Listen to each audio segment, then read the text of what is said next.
Okay, so I have 2 coats of primer on the drawer fronts for this large dresser that I'm building. And I do this with all my builds, and I just wanted to give a little insight into the process here, because if you're not watching my YouTube videos, then you're really not getting to see any of this. But what I do is, after the 2 coats of primer is sprayed on there, I take a pick just like this right here. You can get these in your big box stores or Harbor Freight, really cheap. And you're gonna take that pick and just go right around the inside of where the panel meets the stiles and rails of the door. And what that does is it makes sure that there's no bridging in any of the paint. Sometimes if you load up your paint, it gets in the corners there, it creates what's called bridging. And what that is the little drips of paint that actually they'll merge from the inside profile to the panel itself. You don't want to see that when you're looking at your cabinet doors or drawer fronts. So I just go around and I just make sure that that's completely free and clear and not bridging.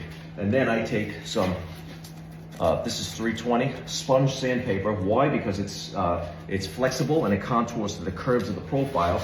And I'll just go around the inside edge first, and I'll just knock off any little nibs and anything that may cause any kind of a rough spot. Then I'll go around the profile here. I'll hit that profile, and you'll notice that with a good quality primer, such as the General Finishes white undercoat, that's what I use for the primer all the time, and that really powders up really nice. And then just go around the panel, and you can do this, you can see when I'm doing a high production run like I am right now, but not for the video purposes here. I'm not gonna do it, but I'll just take my Festool sander with the back of the tap, I'll go right along there,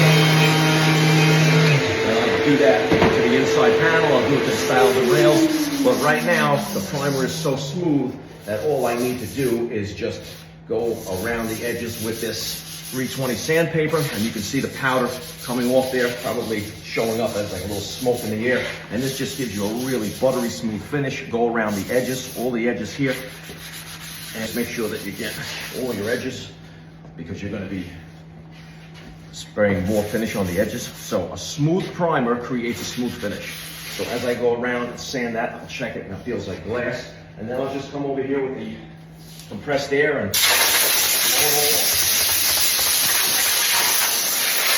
You want to make sure that when you're blowing it off, you're also getting those bubbles. Get that out of the way there and put it back on the drying rack, ready to be sprayed.